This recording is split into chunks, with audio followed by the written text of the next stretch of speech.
there are longstanding institutional issues that are not indigenous people's responsibility to fix. Mm.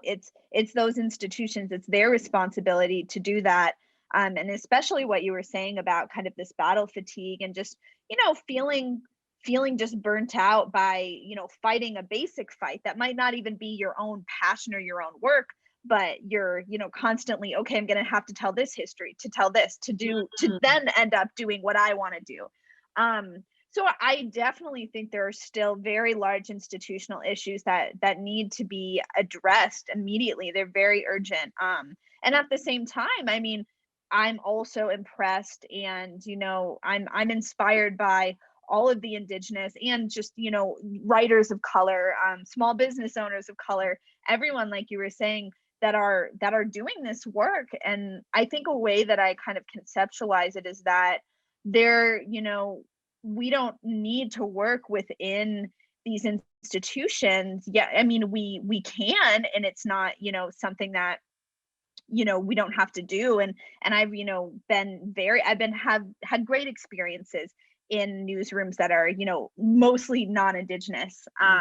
But also, like, we can create our own new worlds, and that's a big part of where that, fatigue, we don't have to always be, fighting that fight. We can create our own new world centered on kinship, centered on storytelling, centered on, us as people, and what our hopes and dreams are. Mm. And so we can build those new worlds, and they're it's kind of like futurisms, but also not, because they're happening in the present. But that those are one and the same, really. But yeah, I think there's still a lot of issues, but I am heartened by, I think, a lot of the work that's being done, and a lot of it is being done by people of color within these institutions. A lot of that work is being done, and so those are the people that I'm very inspired by, especially when it comes to, like, name changes and things like that. There have been, decades of activism surrounding this, and so those are kind of, those advocates and activists who have been working on these issues forever. Those are the people that I really admire, and look up to. Yeah, and I was chatting to a friend before. I feel like this generation, our generation, we don't want to be quiet anymore. We don't want to be silent. We kind of feel like, enough's enough. We have a voice and Mhm. we really want to speak up to what, how we grew up. It wasn't necessarily bad, and kind of fight against the stereotypes, but really push to the side what society thinks and really carve an identity of our own.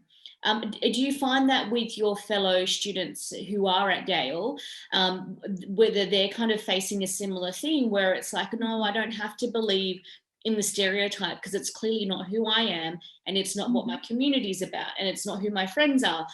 This is just us being us, and we're unapologetic. Yeah, definitely. I mean, that was a wonderful way to put it. I think, for a lot of us, we know that our parents and those before us, our grandparents, our great grandparents, they didn't have the opportunity often to speak up like we did. Mm.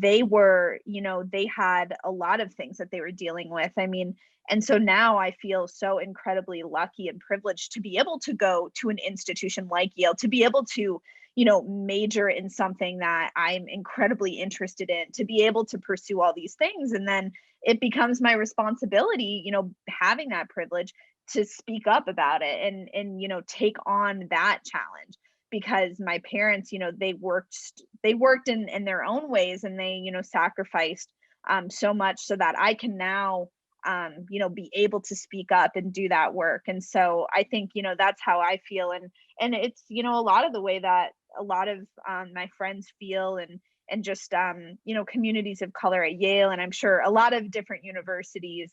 Yeah, enough is enough. We're speaking up, and we're doing it everywhere, through every discipline, and every kind of place that we can do it. And it's wonderful to see that kind of, such a large kind of solidarity.